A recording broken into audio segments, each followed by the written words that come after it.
grifting is something we've seen politicians do, from jumping party lines to just random people online trying to make a quick buck. But it seems within the last few years that grifting is able to like get a whole career out of it. But is it worth it at a certain point? You know what I mean? Like society wise, like the societal consequences of it all, I doubt is worth it. But monetization wise, is it truly worth it? Right? Now, I know I don't mention on here, but I'm lucky enough to have a sizable amount on TikTok to where I have been able to see both like community programs for making money on TikTok. Was in the beta program, and in the program actually that was before the beta program, like almost a year ago now, and I'm in the current program. And I'll put some of my earnings up on here. I've made enough to where like I feel like I'm qualified to speak on it, but also I want to analyze some of these grifters, honestly, like their content, and not going into their content, but going into the monetization of the content, because they are getting some real life like consequences, and I want to know if it's worth it. You know, again, full transparency here. Last month I made about $1,500 on TikTok, which is really dope, but I don't do that consistently, so I know I can't like just leave my job. But one of the people we're talking about today, Lily Gladys, I believe. Let me double check. Yeah, Lily Gladys lost her job. Lost her job within like the span of a week, and is now going full grift. And I think that's what a lot of people are doing, is they're going full grift mode just because it's like a lucrative way, and they are like diving head first into this new age grift of, it doesn't matter what I do, what I say, as long as I fully lean into it, it'll work. And it's like beating, like striking while the iron's hot, essentially, right?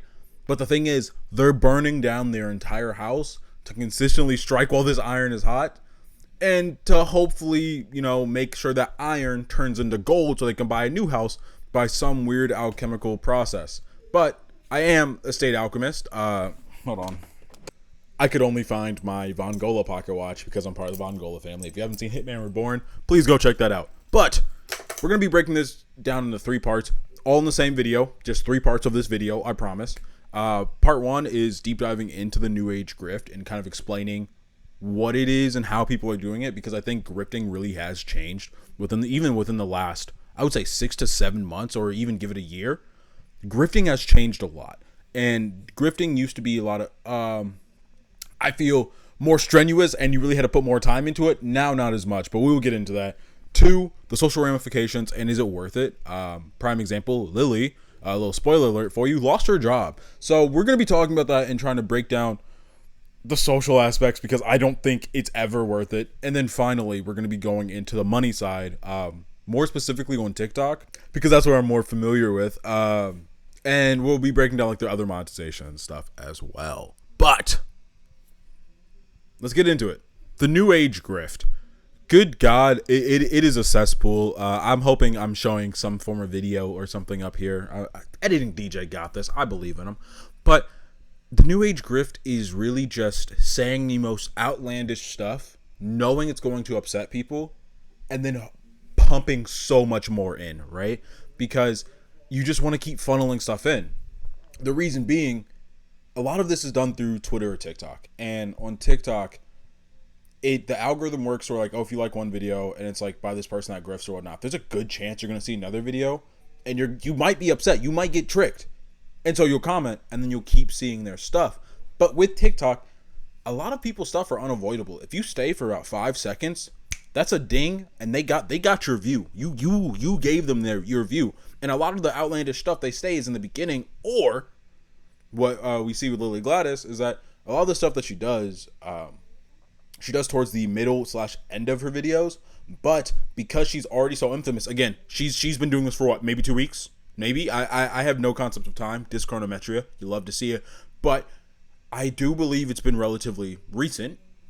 And already people know that, like, oh, the outlandish stuff she's going to say that I'm going to be upset about is going to be the middle towards the end. But what Lily has done with this, especially with this new age grift, a lot of the new age grift is just alt-right stuff. It's just like the most outlandish alt-right stuff you will ever see.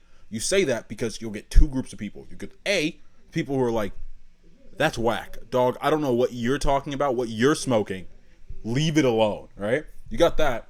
But you also have people who are like, hell yeah, brother. I believe in that. You know what I mean? And that I can't do a country accent, but you get people like that to where it's like you have them now, they're both commenting, A, agreeing with you, or B, disagreeing with you, but then you also have people commenting on your video to disagree with other people, so they're commenting on there, and then you get comment threads. But guess what? All of that still boosts your engagement. So you get these long threads, and you just kind of have to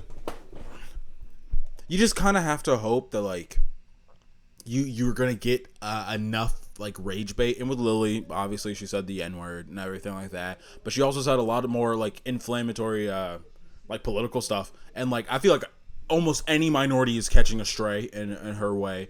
But we've seen with Sneeko, we've seen with all of these other people that this is what you want to do. You want to just dig down, especially as a white woman today. Oh dude, she's not invulnerable, but she's close. She's pretty close, you know? And with like I said, with this new age grift, you have to be head in or not in at all, because what you're working for a party of man-eating leopards, right? That's who you're working for. So you're either all in or they're gonna eat you alive. Little side note: the man-eating leopards are currently eating Lily alive as of like yesterday, like the 18th of whatever month this comes out in, because some people are saying that, oh wait, she's Jewish, we don't like you, even though she's never said anything about Jewish people. The thing is, she's been targeting to where the alt-right. Them and Jewish people are not the coolest of people, right? And so you have that. You have the aspect of people thinking that she's trans just because I think she just has like a more muscular frame. That doesn't mean somebody's trans. But you have people coming after her on that front. And so the party of man-eating leopards that she works for is wanting to eat her face. You know, and that's the new age grift. You have to keep moving. So she's still pumping stuff out. I mean, she got fired from her job, and also like some other stuff that we'll talk about in part 2. But there's not a lot she can really do outside of just keep grifting. You have to keep grifting harder. They're saying you're trans, now I made a video talking about trans people. They're saying you're Jewish, now I made a video talking about Jewish people. I don't know if she is or not, man. It doesn't matter. No. Because I'm a normal person. And yes, I'm saying if you're part of the alt-right, you're probably not a normal person. I don't think that's a controversial take, personally. But, yeah, no. She's just, you know. Also, I did say we're talking about 2 people. I've only talked about Lily because she's the most recent. Kevin Gladstone. No, it's not Gladstone, is it? Oh, I'm way off. Kevin Leonardo, okay? Kevin Leonardo is also somebody who grifts quite a bit, and they got popular about a year ago now because they made a video on their YouTube channel using Nair on their butt, right, all up in there, right, and they showed it too. They definitely showed every ounce of it, and that's where they initially got popular. Now Kevin's grift isn't initially was not in the sense of race baiting or like political. It was more like, hey, look at this outlandish thing I'm doing. Y'all ain't showing y'all butt on YouTube like I am. And that was Kevin's whole thing, right? And it went from that to other butt stuff. I mean, like, if you go on Kevin's channel right now, I think he has like 4 million. Not 4 million, like 400,000 subscribers or something like that, right? His top, like, most popular videos all have to center around his butt or something around that nature where it's like, whoa, can't believe he said this. But if you look at the timestamps, they're all right after his video with the Nair. So like he's following that trend. And if it was just that, Kevin would not be mentioned in this video. I think doing like shock value things like that aren't harming other people, but just putting yourself in a weird position potentially, right? It's fine. Like that's all you do. Like, power to you. Where Kevin started getting a little weird is that he started mentioning like him only like talking to like white people and like doing like race play with white people, or I think he also mentioned race play with black people as well, which is a really weird thing. I mean, it's weird in general for whatever race, but you see what I'm saying here. And as of recently, I'm gonna show the clip right here because me saying this isn't gonna do it justice, but Kevin said this The blocks of the internet are very upset with Euphoria for releasing this super dark. Right? I hope that was long enough for the video to play. If not, you see what he's going about. And here's the photo of the aftermath, by the way. What's up with that? Right? Like that's he's hitting levels of grift now to where it's like, oh, you're just being racist to get engagement farming. Got you. Because it's not translating to his YouTube anymore. If you go to his YouTube right now, right? His most recent video, I think, had 50,000 views as of today. Today is August 20. Not August. Oh, today is June 20th, right? Today's the 20th. I think it was like 50,000 views, right? He has 405,000 followers. That's not terrible. What I'm saying is, though, is that people aren't checking out his normal stuff. But what they are checking out is the rage bait. But they're not checking it out on YouTube. They're not checking it out on YouTube. And that's where the new age grift is that old age grift with like the Paul brothers and all this other stuff, you had to actually get people to click on your account. You had to get people to click on your video. But with TikTok, with Twitter, Instagram Reels, honestly YouTube Shorts now, you just swipe and you get stun locked, man. Right? And you're stun locked there because you're like, what am I watching? 5 seconds in, boom. Not only do they get your view, you might comment. You might send this to somebody and be like, this is wild. What's going on? And just like that, you're promoting Kevin. People always say the best thing you can do is not talk about them. Kevin and Lily aren't going anywhere, so I don't care that I'm talking about them. But I think it's weird that this is the new age grift because I think these two people are. I don't think Lily or Kevin has perfected this in any way, shape, or form. But what I am saying is that Lily and Kevin are doing it in a way because they know how the algorithm works, right? With TikTok, Twitter, Instagram, all that stuff. Again, Twitter is a little harder to get money from, but TikTok and Instagram, like that, especially with the Reels and just how TikTok is in general, it's very easy to do. But is it worth it socially? The social ramifications, right? I'm sorry about the whole yap sesh in the front, but I'm not at the same time because I think it is really weird how the new age stuff is going. I'm not doubling back. I promise. But the social ramifications of it all. Sorry, I was just not looking at the camera. The social ramifications of it all, I think, are quite interesting just because what's happening with Lily isn't the opposite of what's happening with Kevin. It's actually kind of happening to them both at the same time. It just took Kevin a lot longer to whereas Lily happened almost instantly. That woman lost her job. Like, they fired her immediately. I think it took like a week, maybe 2, and she got fired. Like, just like that, right? So she got fired immediately because she said the N-word and then just started going like a tirade of a whole bunch of other stuff. But then she got invited on a few alt-right podcasts. You see where this is going, right? She gets invited on a few alt-right podcasts and she's like, she took a photo of Sneeko of all people. I hate Sneeko with like the lifeblood in me that is pumping. Hates that man. But she made it to that level already, right? I don't think it's going to be consistently there, but she's already there. But the social ramifications have already hit. You now no longer have a consistent job. I know this is neither here nor there, but her first video was talking about how she doesn't have, like, she's not dating anybody, right? So she's a single household, like a single income household. So I'm still going to break down the money aspect more for Kevin, not really for her, because, well, spoiler alert for you, she also got her TikTok account, like, fully banned. So any videos you see of hers are just re-uploads, right? She's only been affected socially. And I hope that, like, whoever she's around socially can A, either talk to her and be like, big dog, what's going on? Or B, they're like really in that. You know what I mean? Like, they're really into alt-right stuff. So at least she has somebody in her corner. I may not personally like her, but I don't think she should be left out in the cold by herself, right? I'm sure she still got her family. I'm sure she still got somebody, but brother, she's not making money off TikTok. Definitely not Instagram. You got to go on a few podcasts here and there. Maybe they paid you. Maybe they paid you to go on those podcasts. Hopefully, if they paid you a decent rate, right? Because you were blowing up at that point. Maybe you got like a 1,000, right? 1K, real quick, maybe. Probably not. But hopefully.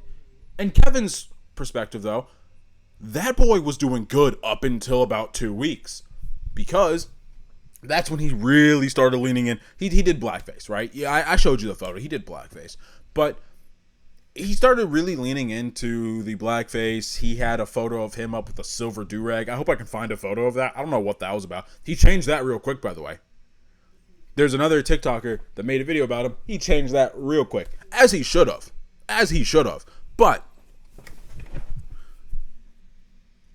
he was still getting brand deals, right? And I don't think before the big controversial stuff he was doing, him getting brand deals means nothing. I'm fine with that, right? You want to show your butt online, you want to do all this other stuff. Who cares, man? That's you. You're not bothering nobody. Do your stuff, man. Make your money. Who am I to judge? But when you start being racist, it's like, maybe not. Because he got a pretty big brand deal.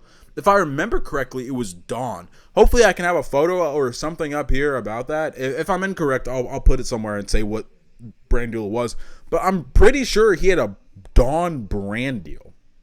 With everything he's doing now, I doubt that'll happen again, especially after the blackface. Like that one, really hard to go around and calling people the blacks. Yeah, brother, I don't think you're making it out of that one, right? But yeah. So like social wise, he's been getting like nailed to the cross recently. And I don't think it's worth it. Even with stuff in the last few months, because you have to think about it from a perspective of your mom knows how you make money. Your siblings, if you got siblings, your family, your friends. Unless you're friends with other grifters or unless you're friends with people who are so social media brained to where they're like, hey, anything for that guap, anything for that dinero. I get it, man. I gets to the bag. I gets the money. You know what I mean? Like, unless you have somebody who is that brained, which there are people like that. I don't think they're necessarily the best people, but there are people like that. You're not doing well, but at the same time, they're not looking out for your best interest either. And I know I'm looking at it from like a personal standpoint because it's like I don't like grifters, but I also am so worried about them for that fallout. You know, because like as a person who's felt lonely before, even though I have friends and whatnot, that level of loneliness that you will get from being at the top of a mountain and falling all the way off, that is something else. And I shouldn't really personally worry about these grifters, but I do. I genuinely do. Because it's like, dog, you don't know what's about to happen. Your fall off is going to go crazy because a lot of these people quit their jobs or they get fired in Lily's case, right? I know Kevin's not working. I know for a fact that man is not working because he makes enough to where he doesn't have to. But I think that money is going to start slowing down because the problem with grifting is you can only go so far before you've gone too far, right? Especially in their case. If you're like, there's different levels of grifting, but when you're grifting with race, political ideologies, and all this other stuff, you're only going to go so far before it's like, you're just saying slurs, brother. You're just out here saying slurs. Or in the Lily's case, you're just saying slurs, right? And you're just being outwardly racist, which she already is. But the thing about the alt-right and the thing about, like, again, in Kevin's case too, it's about being covert in a way of, I know what you're talking about. Those other big lip folk don't know what you're talking about, but I know what you're talking about, right? I can say that, by the way. If you're not watching, like, if you're, like, listening to this video and you don't know what I'm looking like, look at the screen real quick. I can say what I just said. It's cool. But, but, I think, like, the thing is that you can't be so outward about it because outward people don't get brand deals. They don't get sponsorships. That's why people like Ben Shapiro and all these other people, or what is that dude's Nick Fuentes? They can talk about sorry, my cousin's video is playing in the background. Shout out to Orange Emoji, go check him out.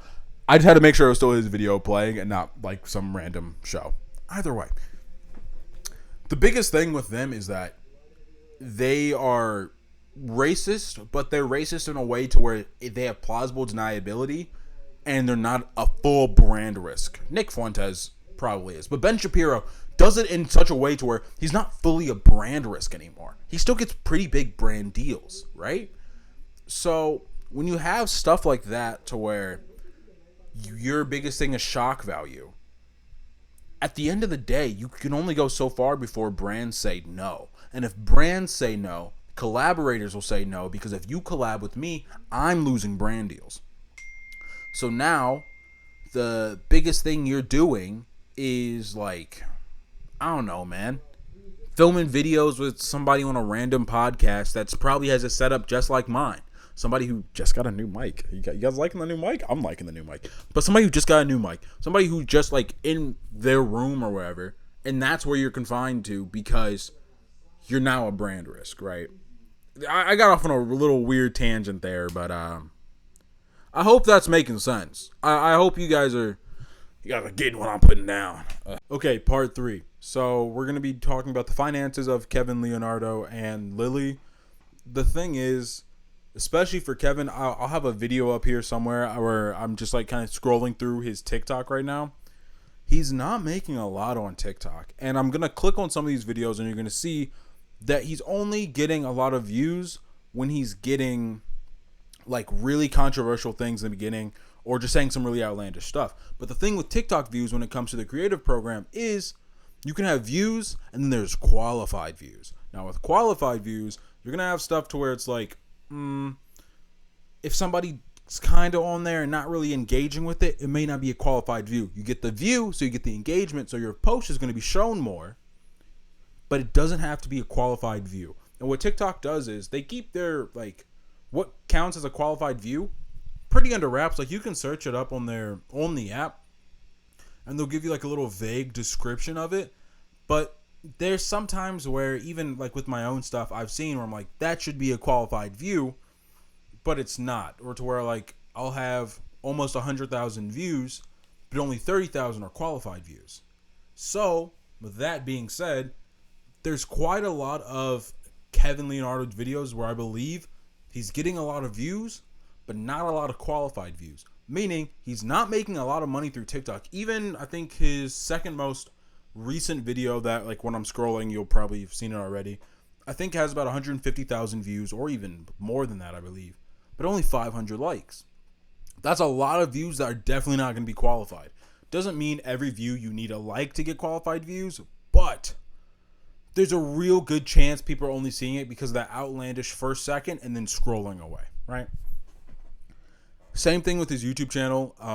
Hopefully I'll have like a little screen video here of his YouTube channel because he does a lot of outlandish stuff on his YouTube channel and he tries to still be very shock value, but the problem is he has 405,000 subscribers I think and is barely averaging 50,000 per video on the regular. 50,000 I think was like a high median for him. Everything else is like between like the mid 40,000, which is nothing to scoff at. That's really good, right? Probably more people than will see this video right here. But for somebody who's that's their livelihood, that's how they're making their money, it's kind of important, especially when you think about how he probably needs brand deals. Monetization is kind of like his whole livelihood, right? And he needs brand deals. But the problem with him is that the more outlandish he has to get, the more he's gonna be rejected by brand deals. Especially, did not knock over the can, but especially because of like the whole blackface thing. Like genuinely, that I think that is where he's losing a lot of his money and a lot of his followers because he tried to triple down on the blackface thing. There was 3 videos. There's the initial video. There's the video of him like calling out like the haters or whatnot. And then there's a third video with him just using it again. Like it's because it's some product. Again, I'll be honest with you. I don't know the product. I saw a blackface. I realized he was doing blackface. And that's what he said in his video was that people are calling it blackface. Let's see how it really looks. We obviously know why you're doing it, right? It's not working well for him, man. And brands are distancing themselves. He's lost at least 30,000 followers on Instagram. I don't know how many on TikTok. Speaking of his TikTok, I didn't even mention his following for money. He has 1.1 million followers on TikTok, but can barely get 50,000 views. I can usually get that with between every 1 to 3 posts. For, I guess, reference, I have 143,000 followers, right? I can usually get between 50 to 200,000 views every like 1 to 3 posts or like 1 to 5 posts, right? Which isn't crazy. Like that's not a crazy amount. But for an account with 1.1 million followers, you can usually tell that they got that stuff off of like one video or like one giant massive like I guess in his case it's like outrage content, you know. And for everybody wondering about Lily, because I haven't mentioned her yet, for her finances, nothing, zero, zilch. What is that? Charlie and the Chocolate Factory. You get nothing, literally nothing at all, because she got banned on TikTok, and with TikTok's creative program, they can just tell you no for the money. Like you are not owed any of that money, because you can get videos disqualified for breaking their TOS, terms of service, or if you get your account banned on TikTok, they don't have to give you any of that money, especially if they haven't already deposited in like your PayPal or whatever you set up with them. If they haven't deposited that money, none of that is yours. The other thing is, I don't know if she had 1,000 followers before the creative program. I don't know if I've said this already. I don't remember what I said hours ago, but I'm saying it again. If she didn't already have money, if she didn't already have enough followers before the creative program, none of her videos get grandfathered in.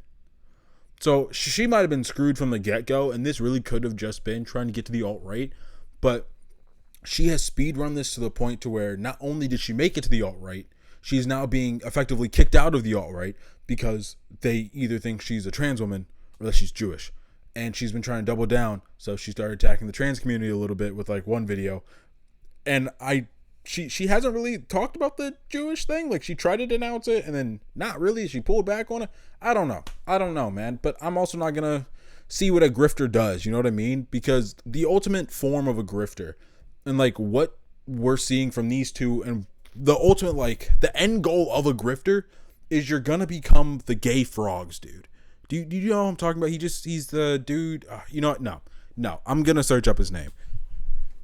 Alex Jones. He got sued by no, he got sued by the Sandy Hook parents because he was saying that the Sandy Hook massacre was fake and that all the kids that died were like actors and whatnot. Yeah, no, like really right-wing dude. Alex Jones. A terrible person. I mean, terrible person. But he grifted so much to the right to where he had to keep saying outlandish stuff to the point to where he's so serious here when he was saying this. He believes that the government was turning the frogs gay. I don't know how that works. I'll be honest with you, I don't know how that works. But he also believed that the Sandy Hook massacre was faked, and he believed that there's a majority of school shootings he thought were fake. Alex Jones is a wild dude, and he's only just now getting like his social consequences. But because before, that man was making bank. I mean, an insane amount of money. It's also rumored that he hired actors to be his family, so he could say that he needed the money to provide for his family, even though there wasn't any like evidence of his family. I thought the video stopped recording. My phone hit 20%. Even though there wasn't any evidence of his family up until like the last like few years. Either way, I bring him up to say that's the ultimate life form of a grifter.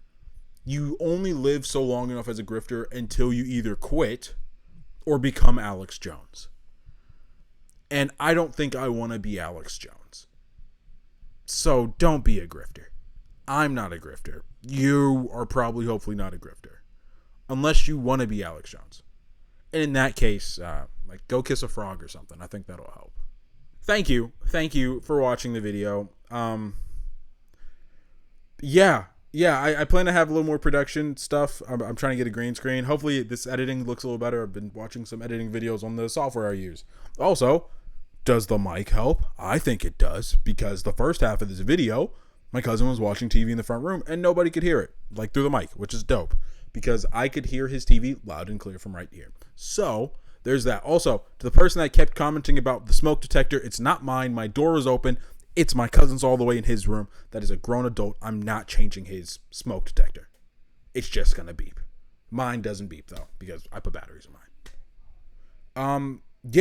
Yeah, that's the video, guys. Thank you for making it this far if you have. Oh, my partner says make sure to like and subscribe. Sorry, I forgot to say that. Oh, and comment. Angel, do you just want to come say something real quick? Come on.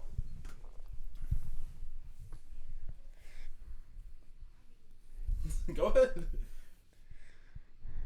This video is brought to you by my partner. Be sure to like, subscribe, comment, post, repost, share, post. Make edits out of him. I'd like to see those. If I don't see you, have a good afternoon, good evening, and good night.